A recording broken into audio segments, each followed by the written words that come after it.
Hey, I'm Nick, and today we're doing a quick tutorial on how to hold drumsticks.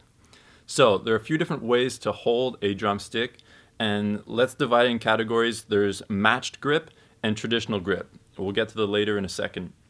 So matched grip, it just means that both hands have the same grip. They're matching. And within that category, there are three types of holding positions. First off, let's just start with finding the fulcrum point. Now the fulcrum point on a drumstick, it varies between all of them depending on how they're tapered, their weight, their size. The fulcrum point is the point of balance of your stick. So this is the fulcrum point for my stick. Now this is where you're going to grip the stick with your index and thumb. So grip number one, the German. This one, you're holding the stick with your fulcrum point, and you're just gonna hug the stick with your other fingers. And with the German grip, you are going to want to create a 90-degree angle with the tips of your sticks, like so.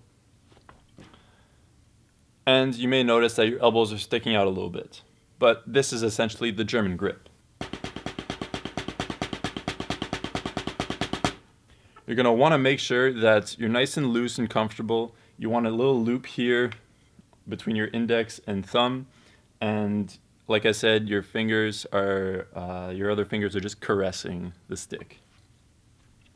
Now, the second type of matched grip is the American, which is the same as the German, except instead of a 90-degree angle, you're making a 45-degree.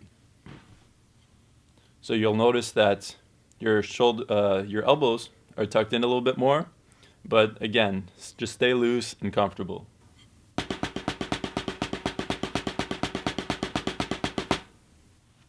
Lastly, in the matched grip, there's the French grip.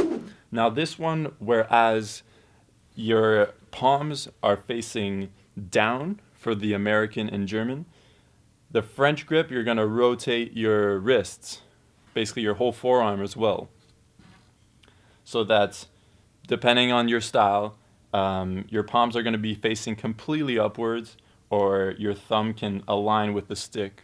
It's a good way to put it.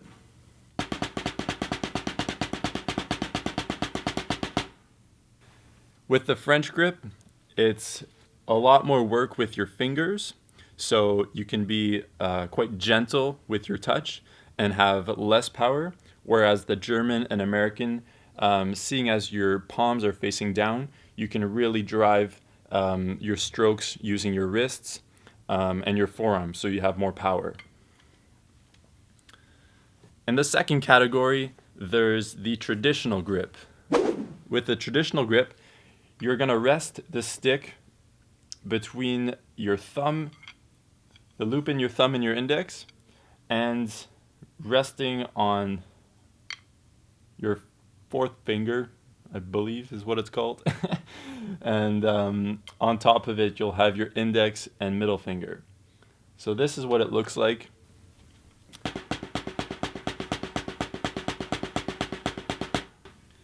Again, I am not familiar with this grip, but it does exist, and it could be the choice for you. So in the end, I can't make the choice for you.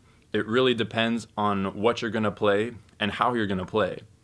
For example, rock or metal, where you need a lot of power, I'd go for more of the German or American grip.